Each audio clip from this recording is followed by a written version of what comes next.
Okay, I'm sure other people will be joining us because we've just clicked over 1 o'clock. But what I'd like to do now is welcome you to provocation number 3, the cognitive dissonance in our universities.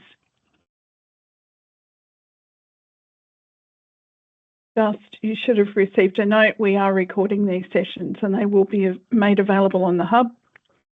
First of all, I'd like to start with an acknowledgement of country. This webinar is being hosted out of Dharawal country on the Wollongong campus of the University of Wollongong at the foot of Mount Gira. We acknowledge that country is an interconnected place. We welcome people from whatever country you are residing on at the present time, and we note how we are privileged to live and work in such a wonderful environment, and our thanks to Aboriginal people past, present and leaders emerging who have cared for country over the course of millennia. Next slide, please. Okay, as noted, this is provocation number 3 in a series of 8. This is week 2, start of week 2. So we encourage you, if you haven't registered for other provocations, that you can register via the L&T hub. You do need to register for each one individually because they are separate recordings. So yeah, provocation number 3, they're rolling along. So now I will pass over to Elise. And a warm welcome to everybody who's attending us online. And it is my great privilege to welcome our very special guest today for provocation number 3. Today we are joined by Professor Lambert Schuwirth. Professor Schuwirth is an internationally recognised expert in programmatic assessment, clinical education and educational design. He is lead of evaluation and research at NewMed in Brisbane, a distinguished professor of medical education at Changwon University, Taiwan, and professor of medicine at the Uniformed Services University for Health Sciences in the USA. And his work has profoundly shaped how educators understand competence, complexity, and the role of assessment in meaningful learning. So please join me in warmly welcoming Professor Schuwirth, who will be kicking off our first provocation for week 2 of the series. Thank you very much for the kind words, Elise and Anne. I saw on LinkedIn that you had Carlo Iacono in the second presentation, and I said, oh, Carlo, this is going to be such a hard act to follow because he's one of my heroes in this space, and I've learned so much from him, from his posts and the interactions with him. So that has shaped my thinking recently as well in terms of what does modern technology mean for assessment, and certainly assessment in at universities. I come from a medical background. I'm not an educator. I'm a simple doctor who dabbles in medical education and assessment. So some of my examples will be from medicine, but very straightforward examples. So nothing too technical in that sense. What I'm planning to do, we've got 2 hours. Well, what I'm planning to do is give a bit of a provocative presentation. I'm a Dutch, originally from the Netherlands, and ask a Dutch to be provocative. That's going to be very scary. They like to be provocative, but I'm going to talk a bit, explain a couple of things, challenge you, hopefully, and then afterwards, I want to do try out something new and interactive. So stay tuned. I'm going to share my screen. If that works, I am completely happy. And if all goes well, you should see the title slide with the thunderclouds. Yep, all good. So there's a cognitive dissonance in our universities. There's a cognitive dissonance in education. And that cognitive dissonance is not new. It has existed for actually quite a long time, but it's becoming very pressing and very urgent now. And let me explain what I mean. So we've got two jobs in our universities. We've got the education, the teaching. Sean Square's one. That's true. That's true. Yeah. Sorry? So it's similar, but not the same. Let me just. Sorry, can people keep their microphones on mute, please? Oh, good. So we've got education, the teaching, the learning, the development of competence side, and then we've got the assessment side of it, which has also a very important function, because of course you want to know, and the students want to know, where they're at, whether they're doing well, whether they're progressing in a meaningful way. But unfortunately, the link between both is seriously broken. Let me explain why. Because I've got the feeling when I talk to people, we all feel that that link is broken. We all feel that there's something wrong and something not working, and we're scurrying. We're doing a lot of work and have a lot of rules and regulations and formalities to make sure that that disconnect remains in existence, but it's coming to a breaking point, I think. Let's start with looking at education from a fundamental point of view, and the old school education. Old school traditional education was purely transactional. What I'm doing now is actually purely transactional. I am talking, you're listening. I'm conveying insights, ideas, perhaps some knowledge, and you are listening to them and hopefully absorbing them. So it's very linear education. It has no interaction. So the learner is quite passive in that sense, and simply has to observe what they're being told. And by that, curricula and teaching are very contained. And with contained, I mean that a curriculum and teaching set boundaries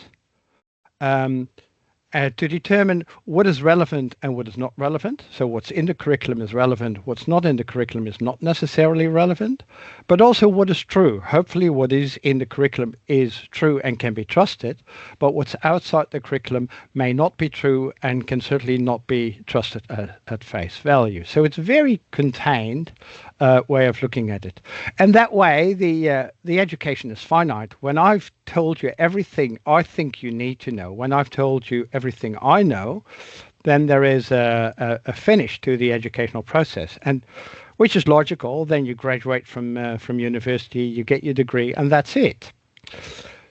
Obviously, in that sense, most of what you study, most of what you learn is more the explicit, the declarative knowledge, and rarely do we, in that old-fashioned sense, focus on elements of understanding, growth, professional development, transformation, etc. All those things that are important in becoming a professional aren't conveyed, and that typically that's masked, and that's focused on one subject, and it's still very prevalent in many high schools. For example, the math teacher teaches you math, the physics teaches you physics, English teaches you English. They're all contained and masked and monodisciplinary, so to speak. And the epitome of that type of learning and education, as the one I'm doing now, is the lecture. And I've got this weird interest in etymology, and the word lecture basically means a reading. The German word for lecture is Vorlesung, and Vorlesung means a session where somebody reads to somebody else. Oxford and Cambridge still have the position of reader. So it dates from the time pre-Gutenberg, when there was no printed books, and the reader had the book and read to the learners what need needed to be read and what needed to be known. So that's, as you can see, as you probably understand, I don't think that a recorded lecture is an educational innovation. It's just a same old, century-old educational approach, but now in a technical guise. Modern education, and that's even before the internet, but certainly with the internet, had focused on other ways of learning. That learning is not just memorizing and making sure that you're able to reproduce it, but that learning happens when new knowledge is meaningfully embedded in a cognitive structure, in a network of knowledge, that it is an active process, that you actually, as the learner, you have to acquire that knowledge. You have to build that knowledge actively in your existing network. That it's collaborative and it's not individual, and it's not just you listening to the lecturer, but that you learn from interrogating each other, that you learn from asking each other's questions, that you learn from explaining things to other people. And therefore, it has to be dialogical.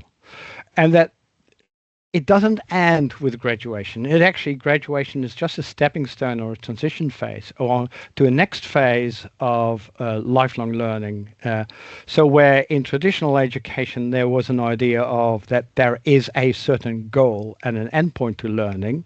In the philosophy of lifelong learning, the journey is the goal. The ongoing journey is the goal. And I mean, there are things that are finite, but there are also things that you always get better in. You always get better in at communication. You always learn how to get better at playing the piano. You always learn to get better at playing golf, whatever, or to become a more professional, or to become culturally agile, etc.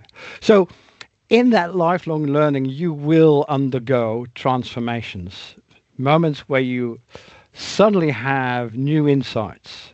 Threshold concepts is the popular term for it, but where you have to unlearn. And unlearning doesn't mean that what you learned was wrong, but you have to learn that there are different ways of thinking. One of the things that I really had to unlearn when we came to Australia is that the Dutch way of doing things is not the only way of doing things. Doesn't mean that it's bad, but there are different ways of doing things. So I had to unlearn being direct and transparent and completely honest, and I had to learn how to be more diplomatic. That's an element of transformation. And in doing so, we recognize that it has to be paced, and it has to be interleaved, and it has to be associative, rather than studying math, physics, English. Modern education focuses on making students understand what related concepts there are in math and physics and English. Give you a simple example. Many years ago, my daughter had math, hyperbolic functions, y equals 1 divided by x on Monday in mathematics. And then on Wednesday, they did a simple experiment with an adjustable resistance and a battery and a current meter, an amperage meter, to show that if you increase the resistance, the current goes down, Ohm's law. And when I said, do you see that Ohm's law is basically in a hyperbolic function, what you learned on Monday, she looked at me very puzzled. And I thought, why isn't there a teacher that makes that connection? Because those connections are important and are going to become even more important. And why is that so? Well, first of all, because if you look at at education from a business model, then what we are selling as universities, the main 3 pillars of our business model are: we sell knowledge, we sell teaching, and we sell trust. So we sell, in the past, before the internet, if you wanted to have knowledge, you would have to pay either for a book, an encyclopedia, or for tutoring and teaching to gain that knowledge. So knowledge at that time was hard to come by, it was scarce, and it was expensive. Now knowledge is abundant, it is easy to come by everywhere, and therefore it's no longer expensive. The same applies to teaching.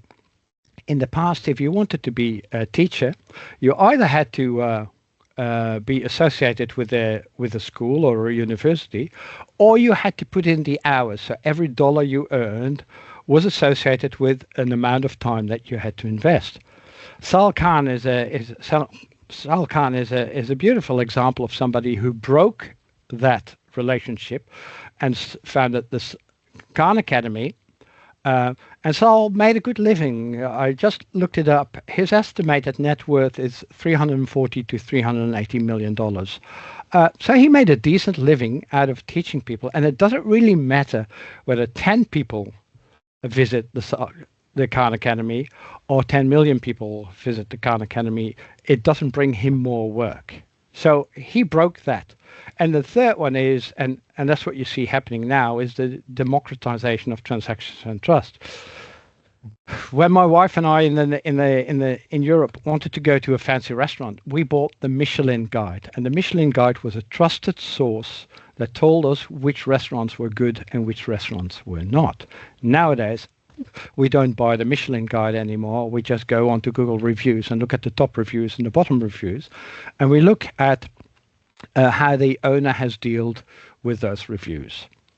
The same is what you see happening in certain disciplines now. Industries are less and less inclined to hire you because you've got a university degree. They're more inclined to hire you because you have shown through all those technologies what you have done, what you're capable of doing, and you probably, hopefully, have some artifacts that show what you're capable of doing so that you can hit the ground running. Those are serious threats to education as an industry. And that combined with the democratization of availability, you've got it in your pocket everywhere, 24/7, and democratization of communication. I don't have to write letters anymore. I can simply WhatsApp anyone everywhere in the world, and if they are available, get a response within seconds. Now, the final straw is the democratization of intelligence and cognition with large language models or with generative AI. So the change of education and certainly of assessment and the realignment of education and assessment is incredibly important because education obviously has transformed. And we're seeing those examples everywhere. Khan Academy is just one example, but we've seen education being transformed and assessment has stood still and hasn't really meaningfully transformed in those centuries. That is a problem because it has fundamentally opposing value propositions. I already talked about lifelong learning as a value of education, whereas assessment with end of semester exams and final exams, etc., and exit exams treats learning as a finite and the learner as a finite person. Education focuses on collaboration and interactive, but our assessment is still focused on individual performance. And actually, we want competitive performance rather than collaborative performance. We entice our students to get a high distinction, to distinguish themselves from others. So to be in competition with their fellow learners, ATARs, distinctions, grades, they all focus on competition rather than collaboration. Where we want our learners to be agentic and self-regulating, when it comes to assessment, we want to control everything. And the most brilliant example of that disconnect, of that dissonance, is in reflection reports. We want our students to write self-reflections, but then we tell them exactly how many words, what margins, Times New Roman, 12 points, at least 1,500 words to be delivered by close of business next Friday. That is the dissonance between we want you to be self-regulated and self-reflective, but we're going to control exactly when and how precisely you need to be self-reflective. No wonder that in education we want our relationship between teacher or between school and student to be one of trust and mutual trust and reciprocity. But as soon as it comes to assessment, we no longer trust the learner and we crack the whip and we control everything.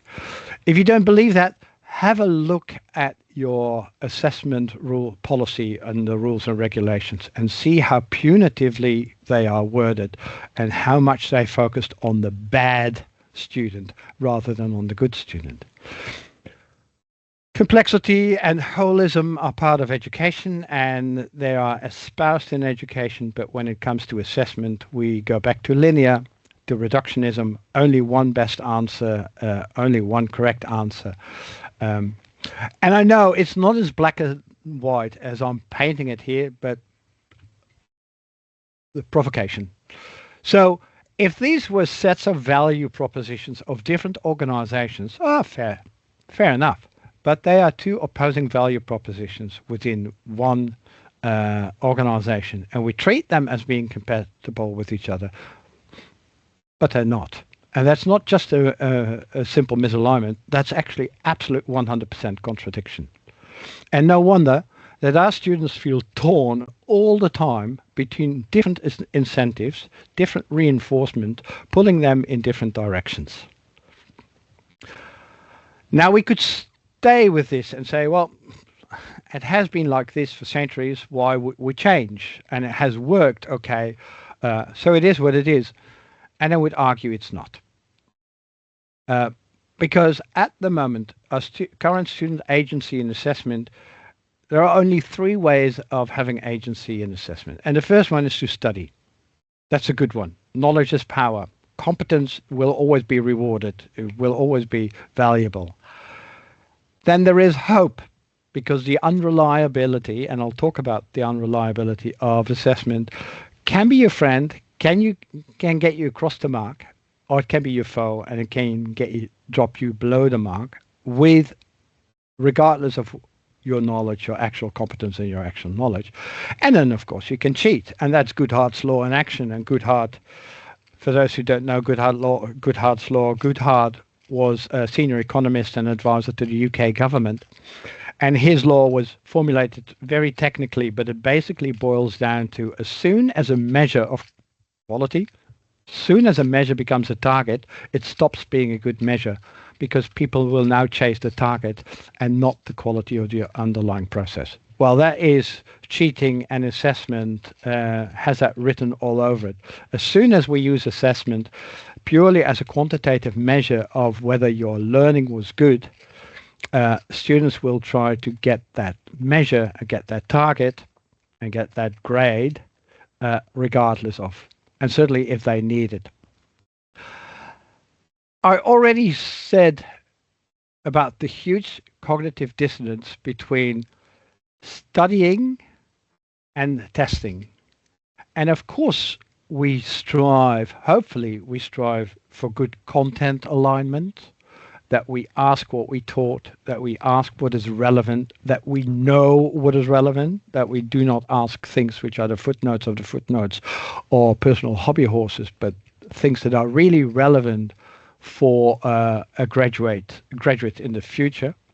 And the way for students to check this alignment is, will this be accessible material? Will this be on the test?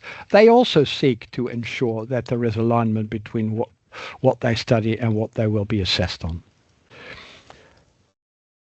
But there is a more fundamental difference, because if we are still in this focus of education linearly goes to the student and then linearly goes to the assessment, we are negating that the student is no longer, or the student in the future will no longer be somebody who merely has to rely on their biological memory and their biological cognition.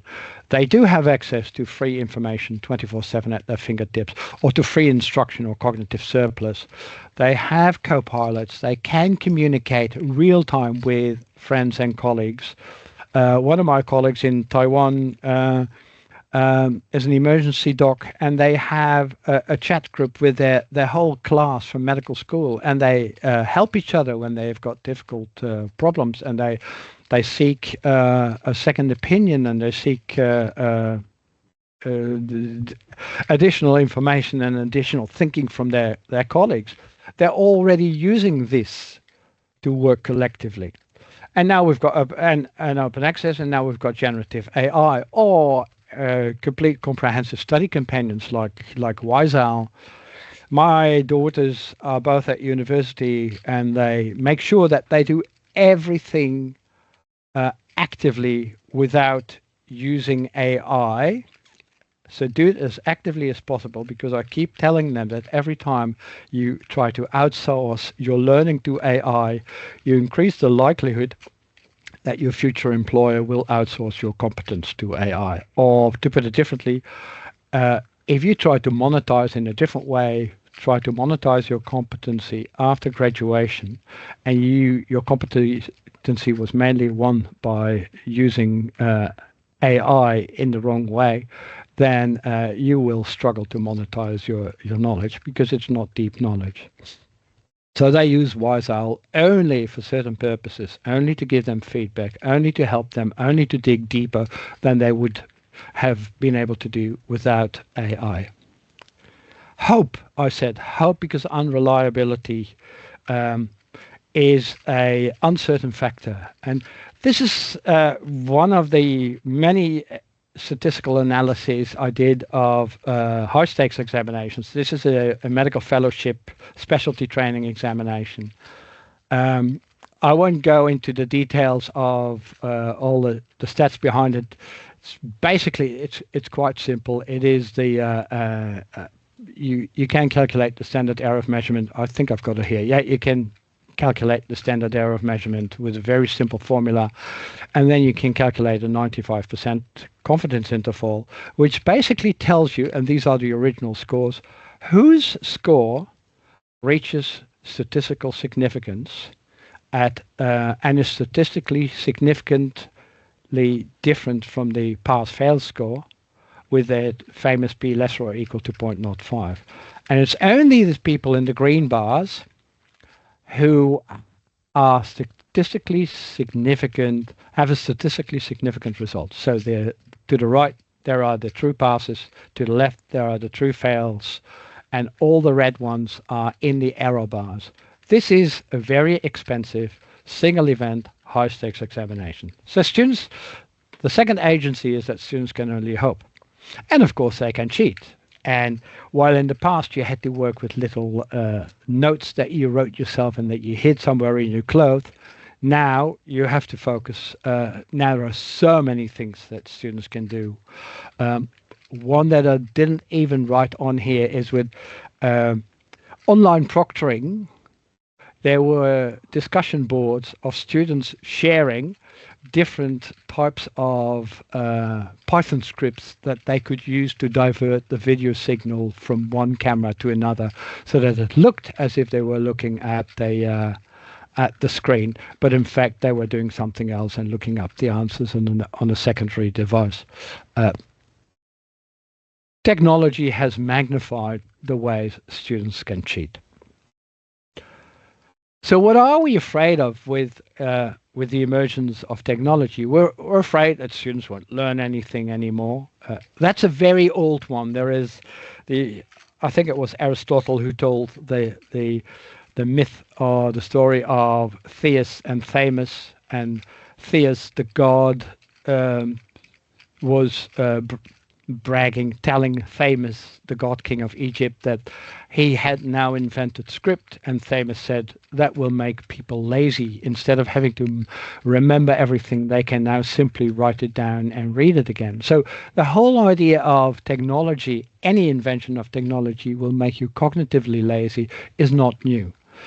That it will replace teachers. Well, it will replace functions of teachers that are replaceable. But there are also functions of teachers, and there are uniquely human aspects to teaching and to education that are irreplaceable.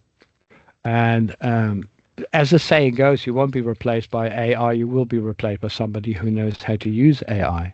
That AI hallucinates. Well, the media hallucinate. Advertising lies to you. Political spin lies to you. Guidelines, medical guidelines have to be updated because they are proven false. Journal articles get retracted, etc. We live in and don't get me started on Google. We live in a world where we are increasingly required to be critical about the information that is handed to us, and to know when to double check, and to know when we can trust it at face value. So what we focus on, certainly in NewMed, is not we're telling you the truth, but we are also focusing very much on helping our students understand when does information require double checking. What's the criticality? How much load bearing is it? How recent is that information? Etc. etc. How plausible is it? What other knowledge can I use to determine that plausibility, etc. All student work is now untrustworthy, and students will stop thinking critically, and some even claim that using AI is by definition cheating. Some of the grant funding bodies and many in education have caught up and now understand that there is many shades of grey and many different ways of using AI in a beneficial way and in a destructive way, and that some journals and funding agencies are still lagging behind there.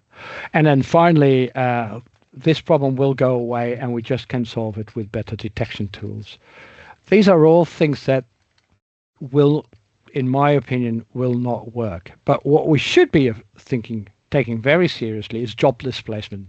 And it's job displacement at the bottom rung. It's not the senior programmers with years of experience and understanding and a broad knowledge who get laid off. It is the young people fresh from university who don't get hired, which is bad for the organization, because, as they say, it's like a farmer eating their own seeding corn. The second thing that we should take seriously is that the type of knowledge is always important, but the type of knowledge needed is rapidly changing. Rather than having monodisciplinary, deep canonical knowledge, we need to have knowledge that focuses on associations and connections, like the example with the hyperbolic function and Ohm's law. That type of knowledge is what we need. So we can no longer rely on curricula which have separated modules and separated disciplines. We will have to build curricula which are far more integrative, and consequently we will need assessment that's far more integrated. We should be taking the devaluation or the devaluing of degree value by industry, but also by students, very seriously.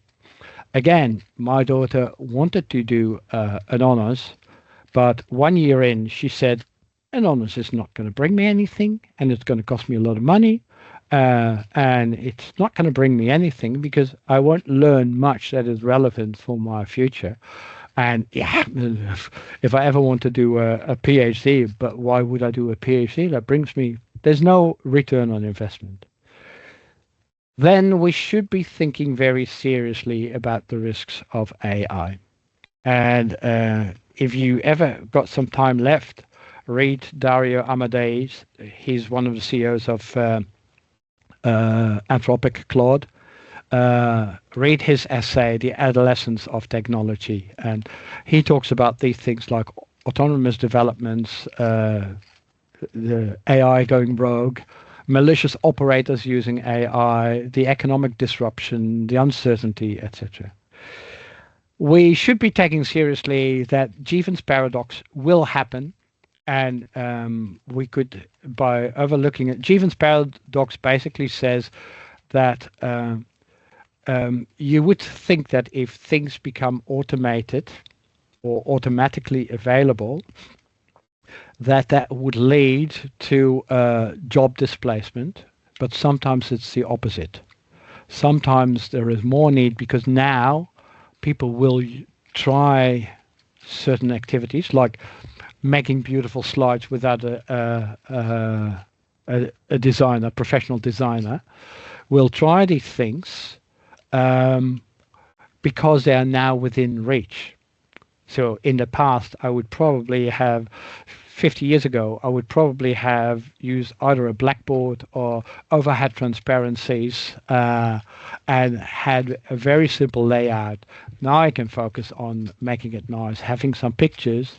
So everybody is doing it, and there is a different way in which graphical designers now can earn a living with this, rather than in the past. And then finally, what we really must take very seriously is teacher disengagement, because as much as students may no longer see a return on investment, teachers may follow Saul Kahn's approach and say, I'm going to do this outside of the university with less formalities and less regulations, and that way universities as an organization lose immense corporate expertise.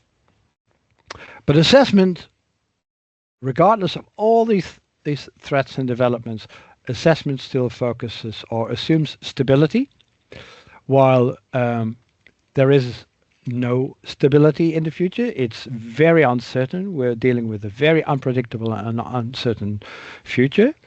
We're dealing with control, although we know that our graduates will have to continue to be self-regulated learners and self-regulated assessors. We deal with individual cognition rather than collaboration, while industry really wants and businesses really want collaborators, good collaborators. We focus on quantifiable aspects in assessment, on measurability, while the what are typically called the soft competencies, which are actually the complex and the difficult and the hard competencies, do not lend themselves to be measured. Can you imagine that you have a psychometric measure of cultural humility, or of empathy, or of collaboration? Yeah. And then finally, standardization. We standardize our assessment because to predict performance in a completely unstandardized situation, because we believe that standardization leads to equality, and that equality is the same as fairness. Equity is the same as fairness. Equality not. So none of these survives really when you look at the reality they're trying to predict. Or fundamentally, here are a couple of things that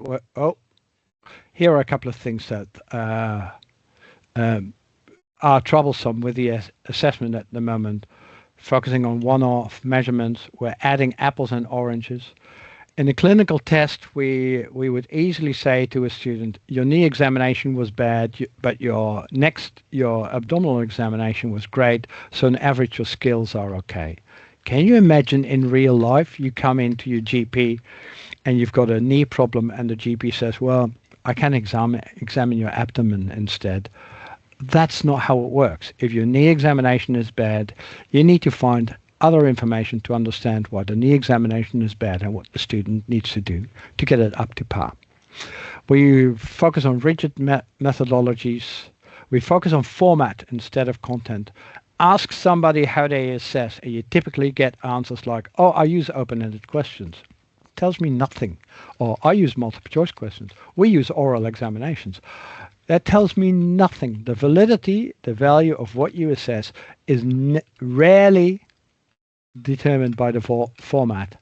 It's all the content. What you ask, what you require, what you stimulate your students to do is 100 times more important than how you capture the artifact or the response.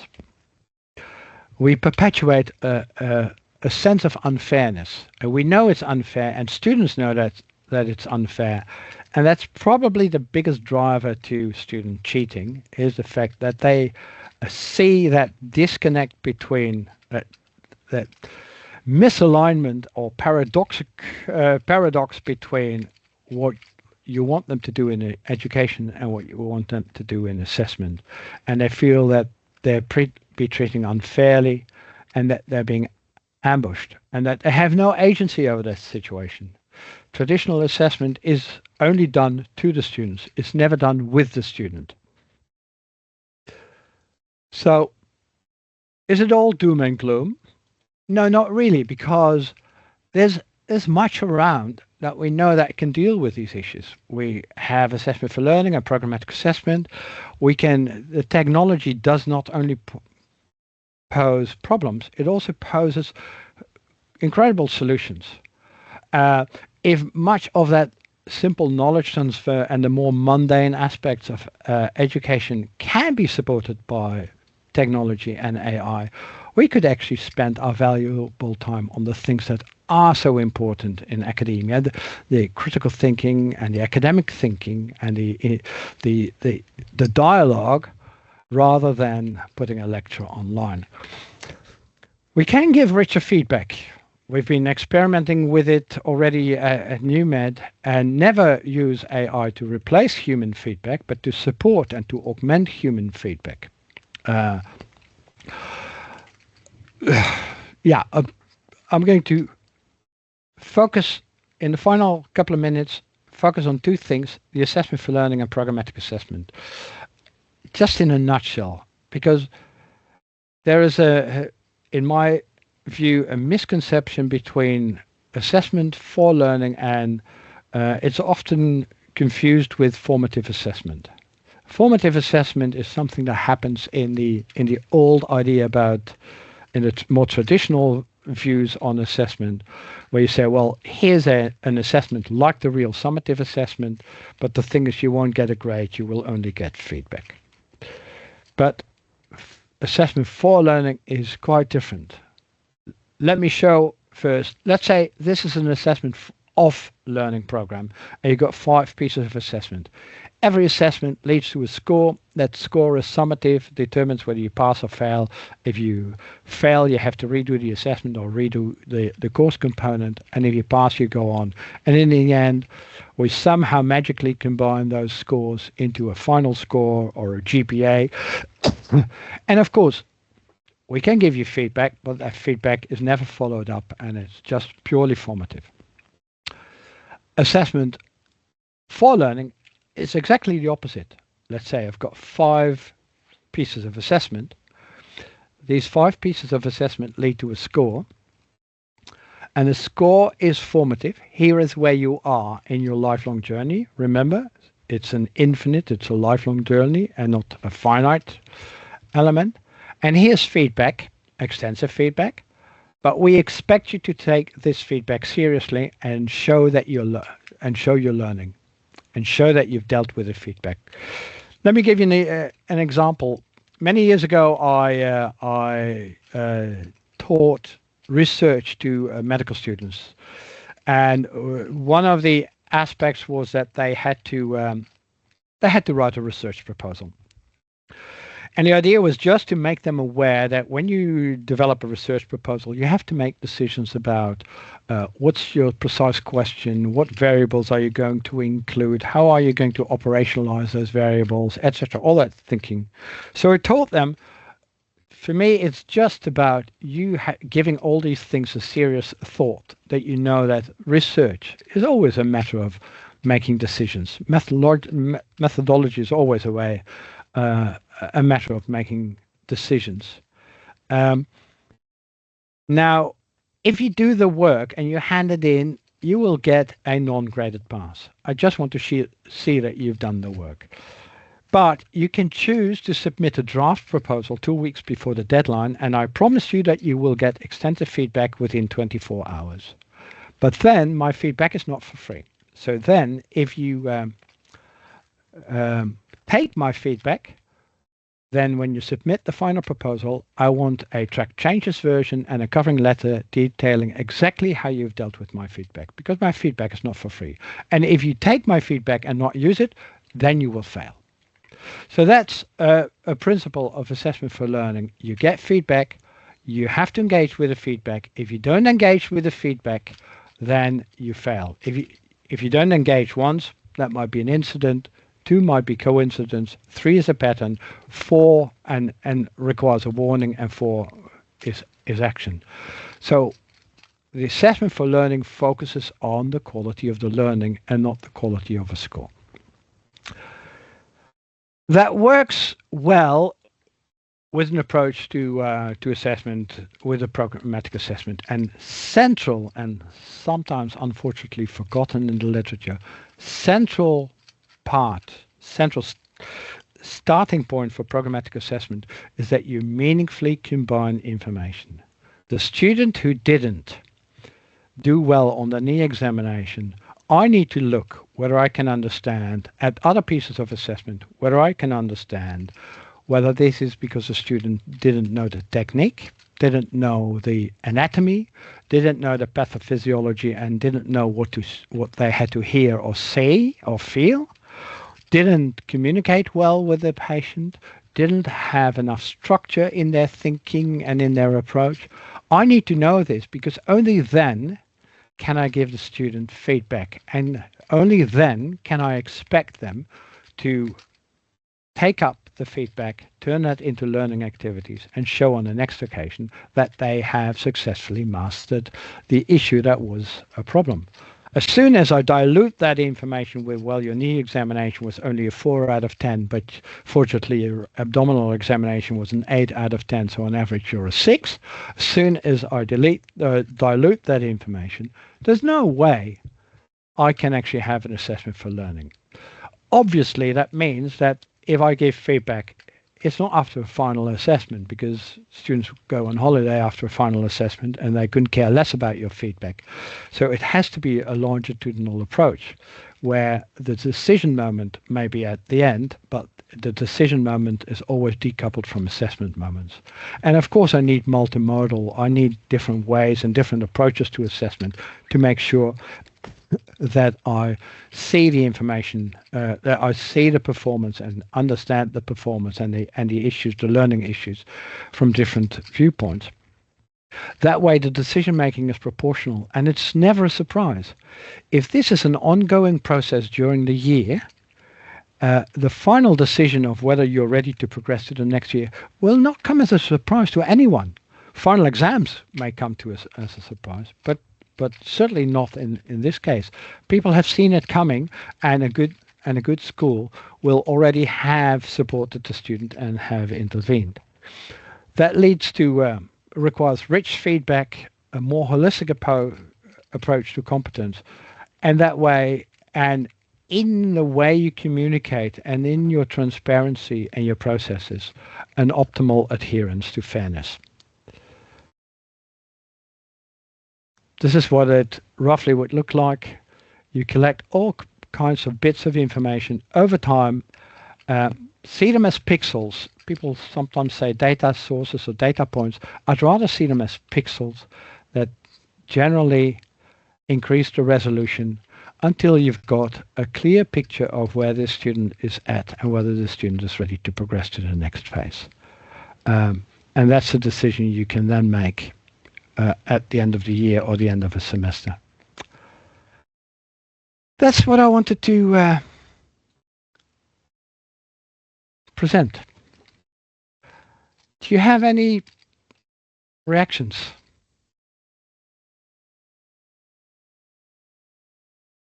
Thank you so much for that presentation. I'm encouraging people who do have some questions to pop them in the Q&A, and I can see that we had someone with their hand up, I think, before. It's gone down though, so it might have been a mistake. Does anyone have any questions that they would like to pose to Lambert?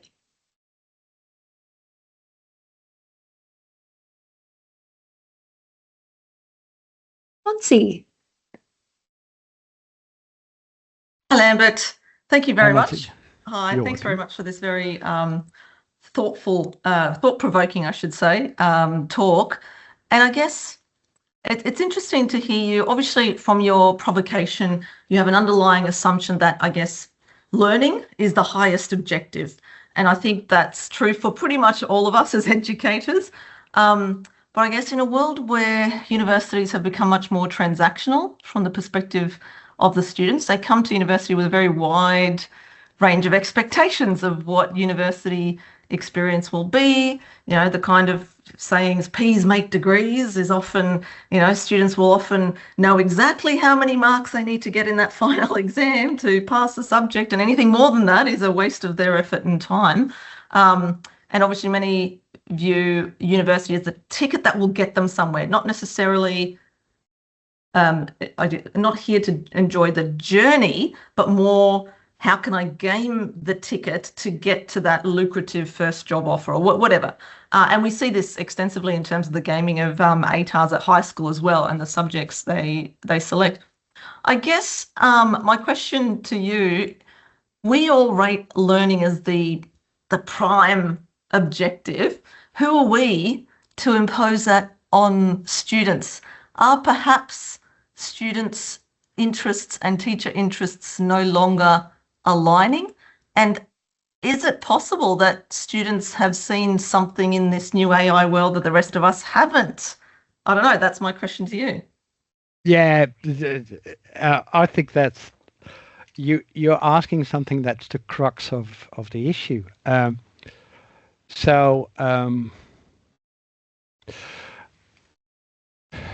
couple of thoughts, and I'm trying to put them in a logical order. The first one is students are often led to believe by our marketing departments that they buy what they want, but they're actually buying what they need.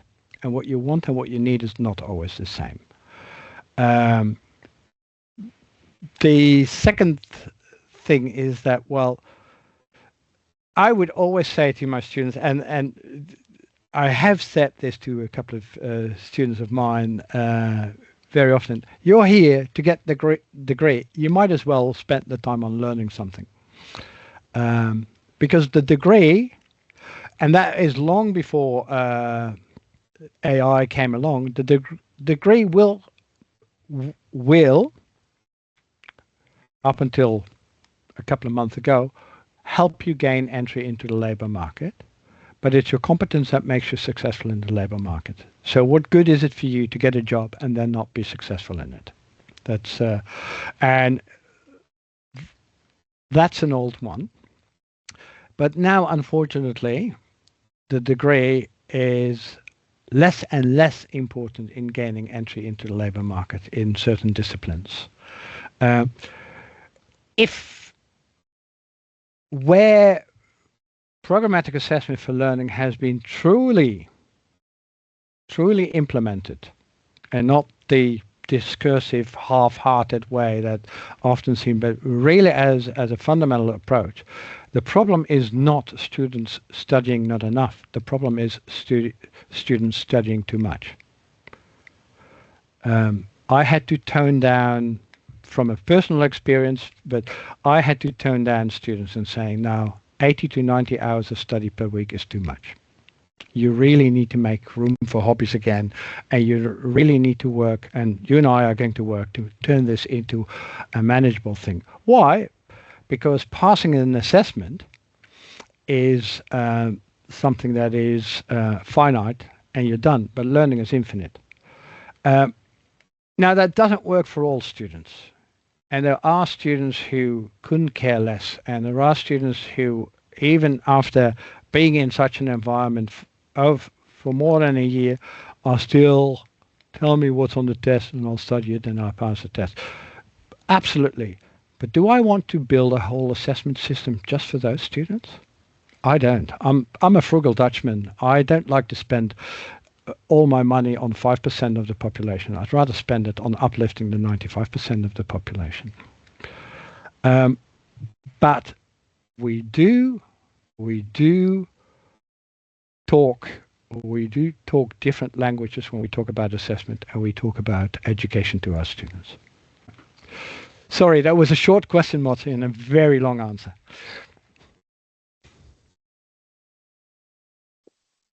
Great. And we've had a comment in the chat in and around students perhaps recognizing what they need, as you've explored just now, but also a question in the Q&A.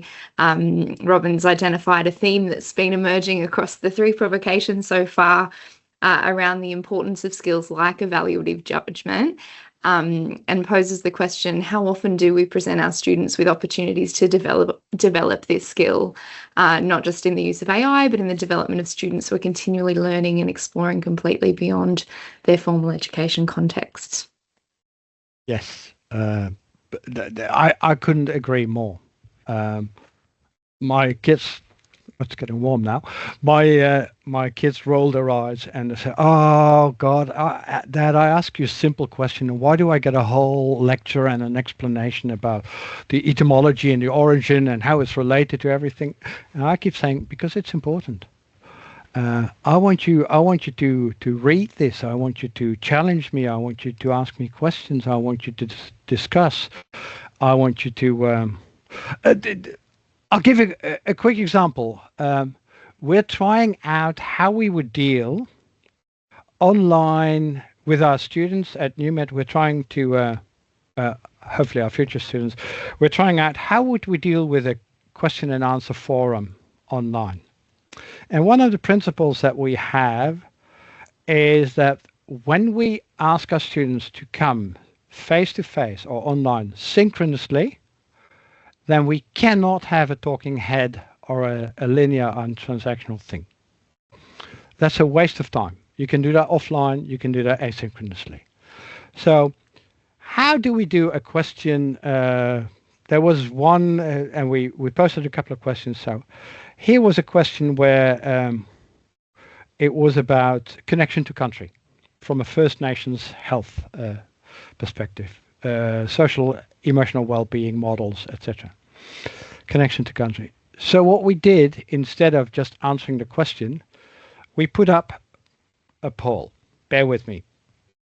It's not as flat as that. A poll. Connection to country should be Medicare supported, just like any pharmaceutical or medication intervention, and it should be a Medicare issue. And then a poll, yes or no. But then I asked the people who said no to defend the yes, and I asked the people who said yes to defend the no, because it is not a yes or no answer. It is a question of there are multiple perspectives. Another example, we're very important is that cultural humility, understanding that there is a white Western culture, there is Asian cultural views, different Asian cultural views, there are First Nation cultural views. So the important thing is to realize that cultural safety and cultural humility are important. Well, we started off with watch this video about cultural humility, listen to this podcast about cultural safety, and then we said, boring, linear, and that's not what it's about. So what we did, we wrote a GPT, and the GPT was instructed to defend an almost impossible statement to defend. And one example of what we chose was, it is perfectly okay to use generative AI to generate a picture in the style of First Nations art. And then we asked, playing ourselves as students, including our First Nations health lead, to defend the opposite. And she came afterwards to me and she said, that was very difficult. Because there is a feeling, and I had to verbalize, and I have to understand the shades of gray and the nuances in this whole thing. And it's not black or white. There are multiple things. I said, well, now we do this as an activity, and then you come in with your lived experience, because AI doesn't have a lived experience. But you've got your lived experience, and you can talk around this, and you can take it broader. Those are examples of where you take away the automated instruction, which can perfectly be done by technology, but then you turn it into that interactivity, that challenging, that, oh God, I thought it was clear that you don't do this, to, what if I really want to learn from another culture, and I want to learn by doing, and I have permission of the elders, and perhaps I have guidance of some of the elders to make me understand better. Or I could go on with examples, but these are the things that you also want to put in your assessment, and that you also want to make sure that people start to think critically, because the breadth of domains that you need to make such a debate, to go into such a debate, the breadth of understanding of culture and legal things and IP and cultural appropriation, history of cultural appropriation or cultural exchange, that's the associative knowledge. Sorry, I know I talk too much, but as you can see, I'm quite passionate about this. AI or the technology gives us the opportunity to go back to that academic debate and that academic development and become less transactional. Do you mind, Elise, if I stop with the questions? We come back. We will come back to the questions. Yeah. Great. Thank you. I have an assignment. I'm going to share my screen again, and I'm going to try something out, and I hope it works. So what I have done is I've created a GPT for you. And the GPT is one with which you can communicate. And I'm going to give you 15 minutes to communicate. And when you open the GPT, I'll put the link in the chat so you can copy, you can use it immediately. When you open the GPT, you will see 4 conversation starters. One is called no test, the other one AI roles, the third one boundaries, and the fourth one is look like. And the no test basically starts with the question, what would you lose or gain if from your program high stakes exams would be taken out? Let's say you were asked, you were required, or you were no longer allowed to have single event high stakes examinations. The second one that you can choose is AI roles. So what do you think that in terms of learning and education and assessment or a student's development of competence, where do you think AI can help? And where do you think it can hinder? But also, people often talk about the human value. What is that unique human value that you would bring to the table? The third one is more a logistical one. So if you say, Schuwirth was not too unconvincing, and I actually want to move in the direction of programmatic assessment. So what would get in the way? And even when people agree that you should, let's say you really got your dean excited, and your dean says, you know what, go for it. What would get in the way of assessment, or what would help? And then finally, what would be the outcome? What would a program look like if it were designed around learning rather than around measuring learning? And you can choose to do one. That might be enough, but if you say, well, I'm quickly done, you can do 2.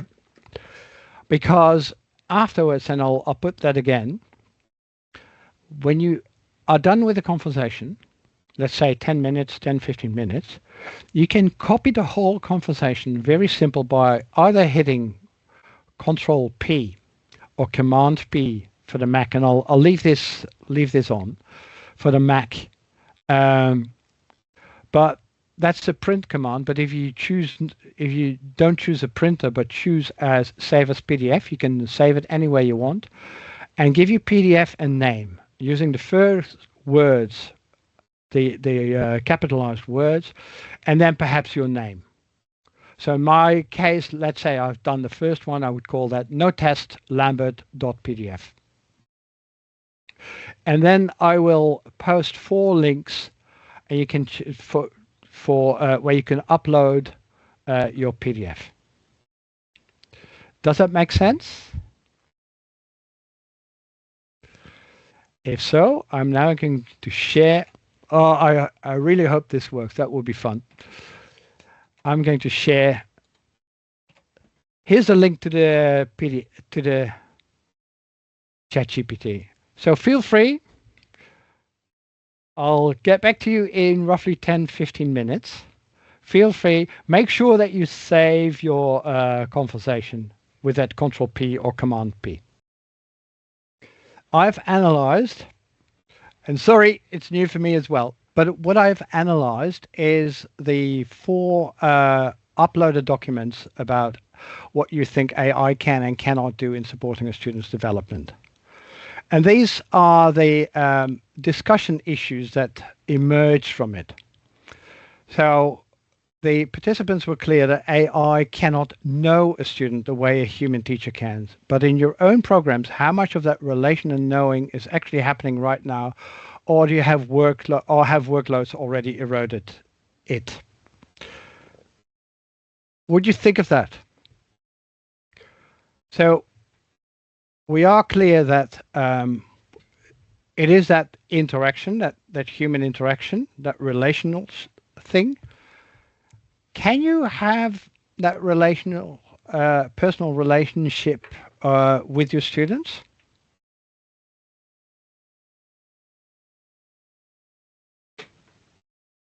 What do you think, Monty? I would argue it's getting harder and harder, particularly in subjects with, multiple hundreds of students. And again, I go back to my original thing. This is what we think is important. Do the students think it's important that the human teacher knows them? Have you asked them? No, I haven't, but it's something we probably should be asking. Yeah. And do you think that the university leadership finds it important? Yeah, I think so.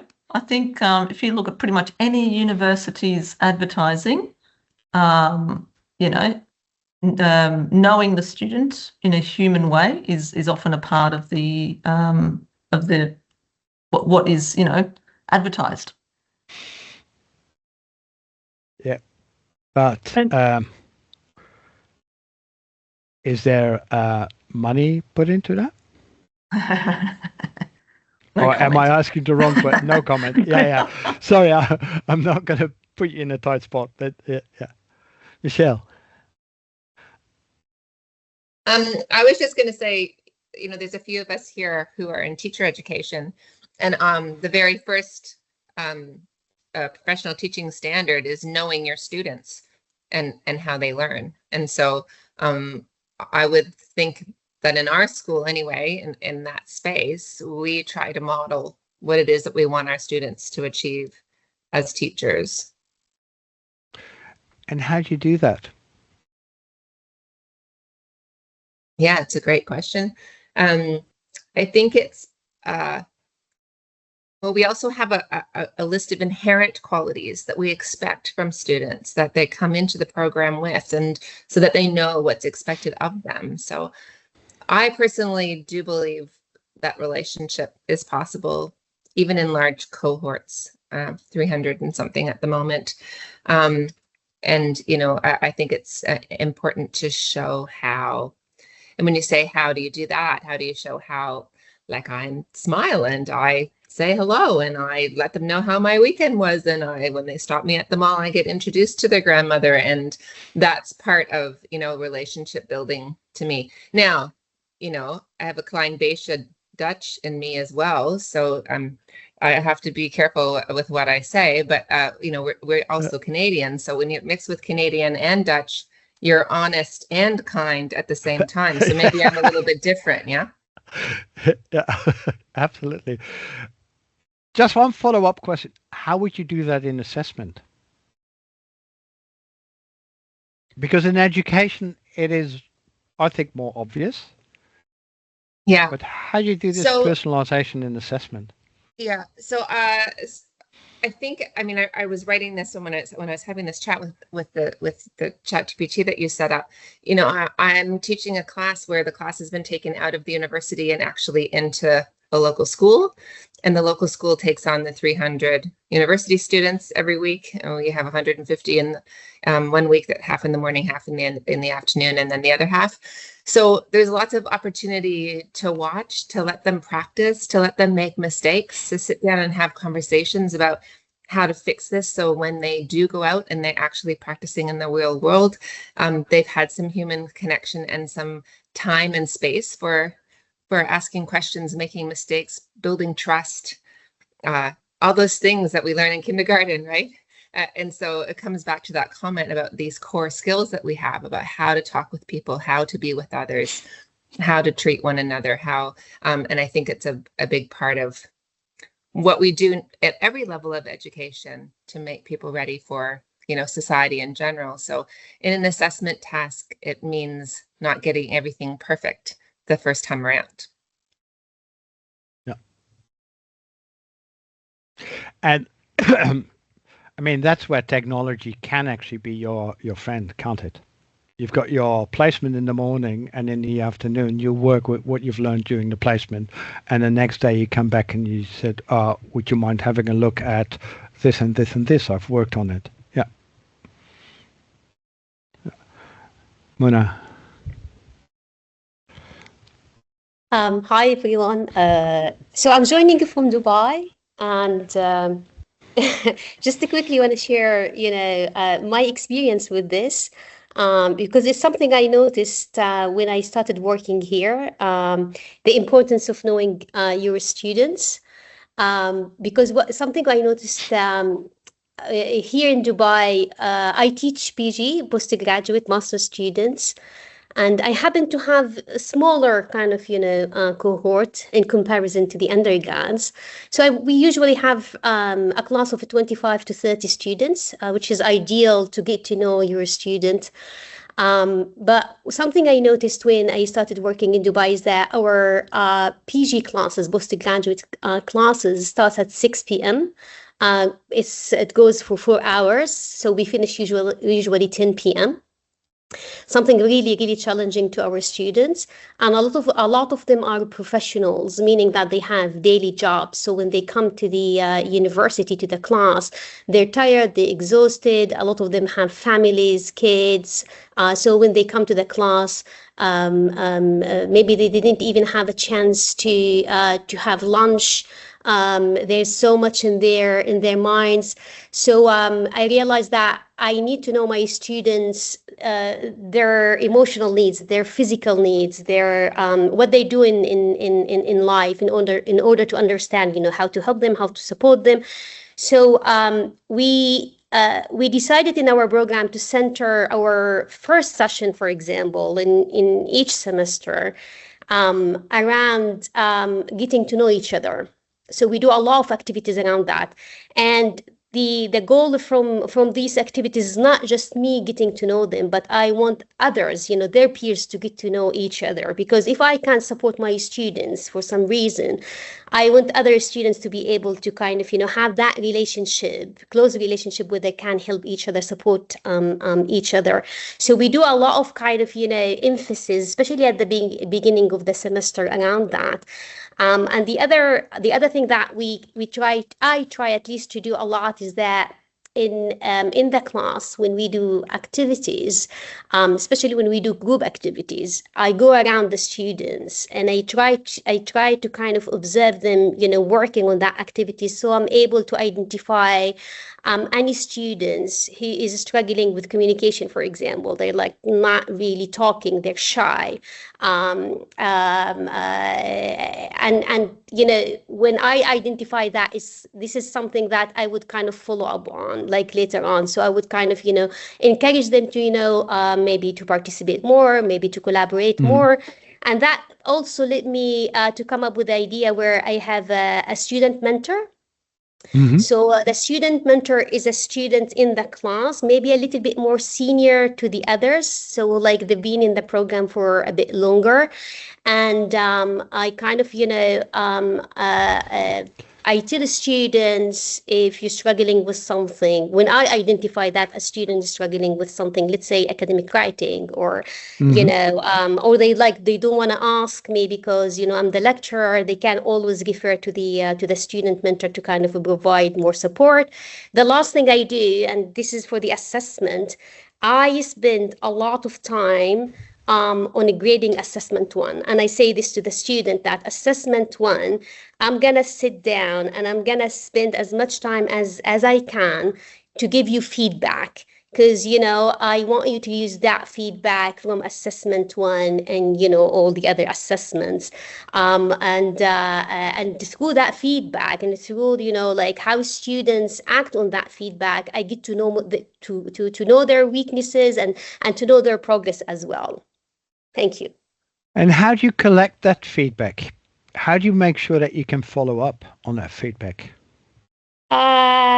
Nothing formally, but in assessment 2, let's say after assessment 1 and after I release the grades, and it's all the qualitative feedback.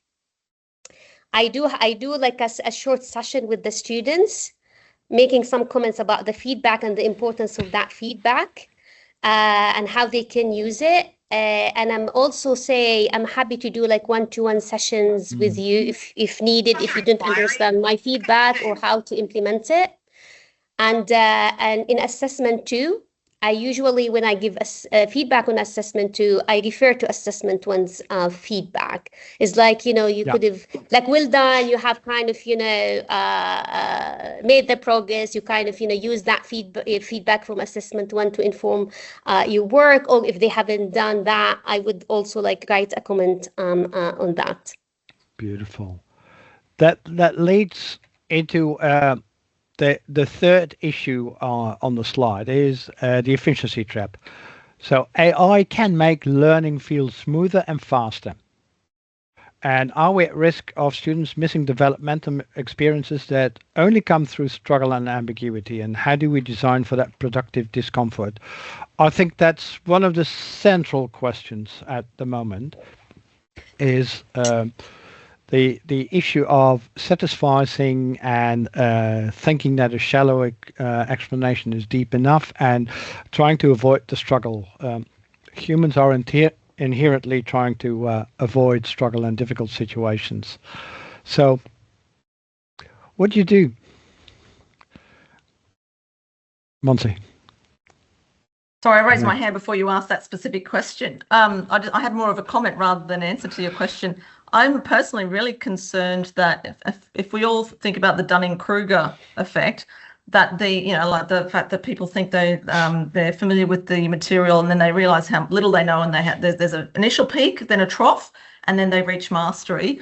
My concern is that AI is exacerbating the steepness of that first peak, and whether or not, it remains to be seen, but whether or not that will actually hinder their ability to then reach down into the trough to then achieve that later mastery. So that, I think, AI will exacerbate the Dunning-Kruger effect.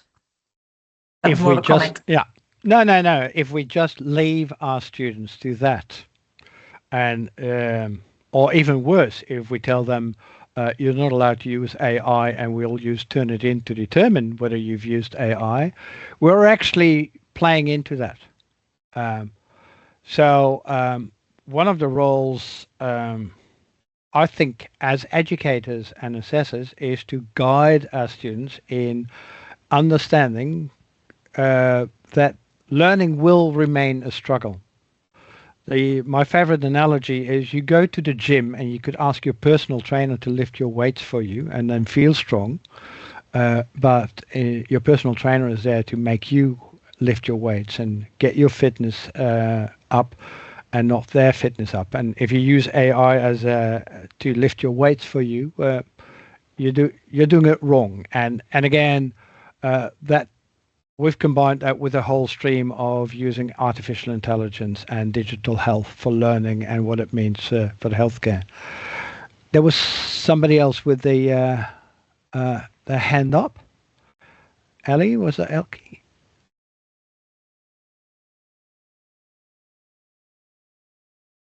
Not anymore.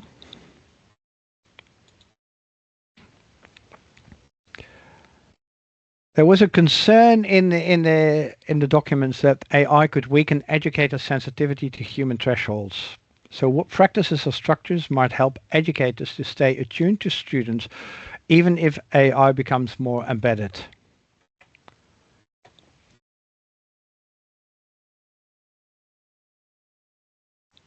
Do you understand the question or the dilemma the question poses?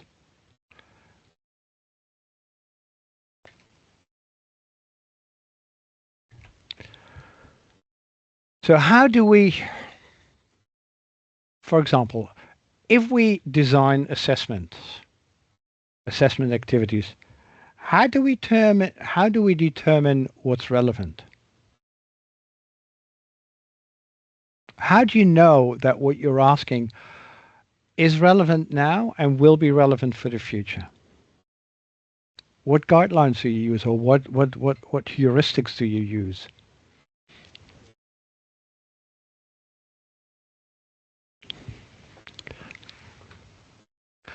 In the absence of anybody else, I think I'm going to speak for a lot of people here. We don't know. Actually, that's one of the things we're all absolutely stressed about. Are we teaching our students the skills they're going to need when they graduate in 3, 4, or 5 years' time, or whatever? We don't actually know. And for us that are teaching in professional degrees, we have standards that they need to acquire, that they need to meet. And whether that's nursing or engineering or teaching, social work, maybe, I'm just trying to think about the ones that have specific guidelines, right? Our learning outcomes all have to align with those expectations of the career, of the profession. Yeah, and I reckon that different professions have different ways of detailing those expected outcomes. And the expectations are just changing so fast. Well, certainly in engineering, that's, yeah. Yeah. In medicine, they have become actually a bit more prescriptive, but they were very much focused on generic competencies. And there is, fortunately, nowhere is there a document or a guideline or a regulation that says thou shalt teach 200 hours of anatomy. Fortunately not. But some professions have very detailed guidelines. Now, at a more generic level, do children still need to learn arithmetic? Do we still need to test the tables of multiplication? Come on. I'm gonna go We yes. ask ourselves this a lot. We still teach handwriting. Do we need to teach handwriting? So why would you teach handwriting? We're struggling with the same question, so I don't have a perfect answer. I think it goes back to those core skills, Lambert.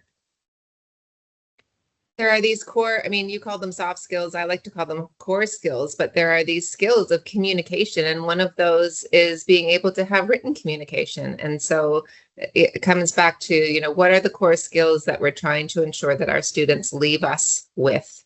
And a lot of people in education would disagree, in higher education would disagree and say, it's not really my job to be teaching core skills, to be teaching these skills of, that's not what I'm here for. I'm here for higher knowledge. I'm here for a pillar of knowledge, of a discipline, And so I think changing the way that we think about that and figuring out what those core skills are, and having a language that we can all follow is really important in that space.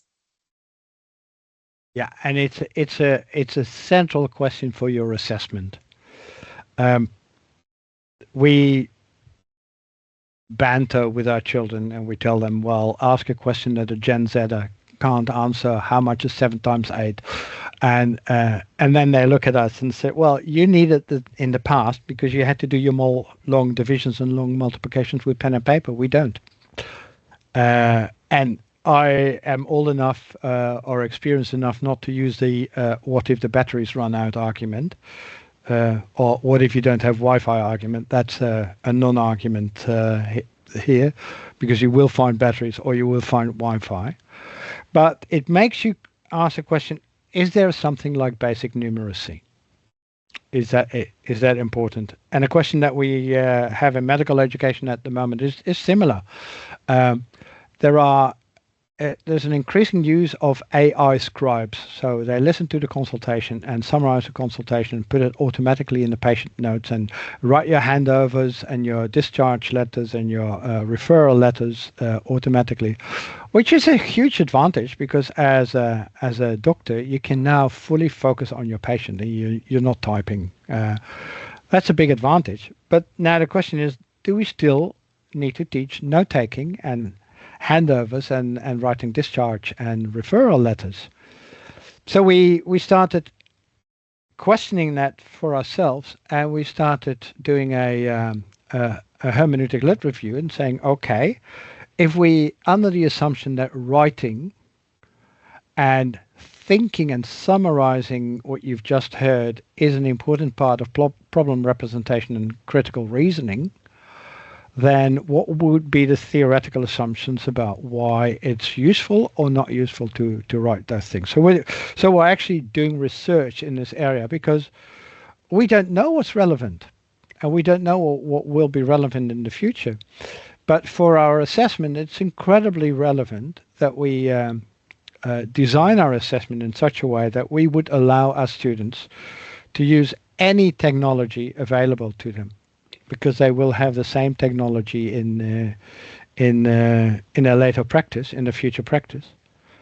So we are constantly saying that okay, we design every assessment with that image that I showed you about the student who was connected to Wikipedia and to cognitive surplus and to AI and what have you. We're constantly having that in mind, but we also have in mind that they will be dealing with patients with the same affordances. Nowadays, a patient goes on to Consensus or Elicit and pulls up a short review of the latest literature on their illness. And they go to their GP and they're armed with a better knowledge of the current literature on their own complaints or illness than the doctor has. So we have to prepare our students for that future as well, as we need to prepare our students for a patient who says, well, I don't know, you're the doctor. And we're really, as a whole team, we're constantly thinking about what does it mean for the future? How can we conceptualize a patient in this future? How can we conceptualize healthcare in that future? And the most important thing, if all that technology is available, and I should say this in blinking capital letters, if all this technology is available, the most important decision for any student and for any teacher is, how can I create a synergy between the technology and the human learner and the human teacher, that generates an output which is synergistically, which is better than either the learner or the AI could do by itself. And if what we are doing in teaching and in assessment, and the things we ask in assessment, if what we're doing could easily be done by technology, I think we've got a relevance question. Monty. The only thing I would say, I tend to agree with one caveat, which is that we're making an assumption that access to this technology will be free, ubiquitous, and equitable. And we've seen recently that both Anthropic and OpenAI have recently not doubled, but multiplied by 10 the cost of tokens. And so when you have a very small number of tech companies holding the cost of use of AI in their hands, and they can ratchet it up anytime they want, we are foreseeably going to see a future where your access to this life-changing technology will be dependent upon your parents' purse strings as opposed to your merit. So that's the only issue I would raise with that. Absolutely. There's the other issue, which at the moment is creating even more inequity, and that is the difference between children whose parents say, I will support you and I will teach you or will allow you to learn how to use AI, and those parents who say, rubbish, in the past, we had to do all this with pen and paper. That creates even more inequity. I urge everybody to... I'm an avid user of both Claude and ChatGPT, and of Elicit and Consensus and Perplexity and the whole shebang. I urge everybody to look beyond those firms. Uria is a fun one from Switzerland, and it's developing as a publicly available and a publicly funded large language model. Of course, we are all very scared of DeepSeek as the Chinese variant, because we don't know what who listens in, but we also don't know who listens in with the big tech brothers, and they also haven't shown a high moral ground. Uria, EUR. Let me look it up. So I'm going to stop the sharing.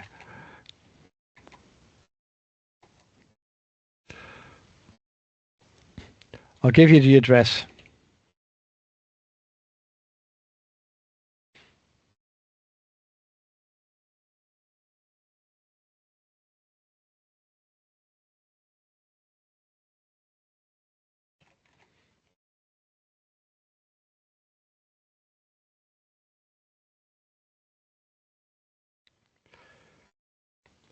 here's the address.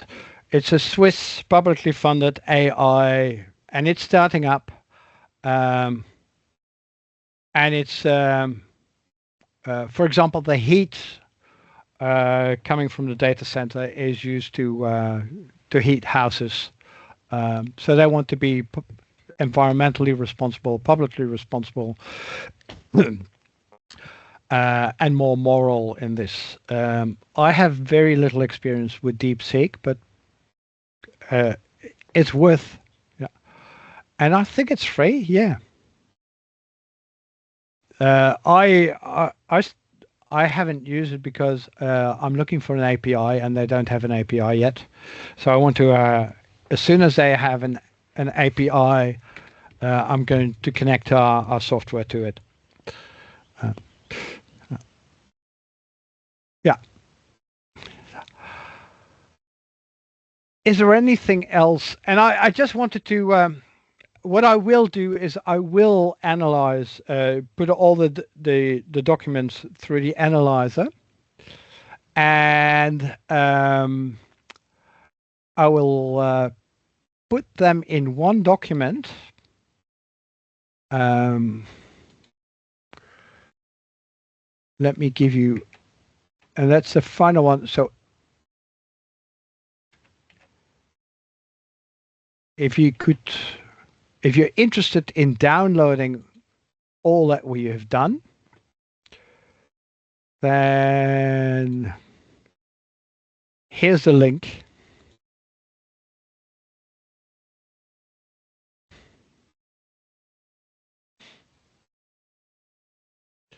So if you want to, I'm going to work on that now.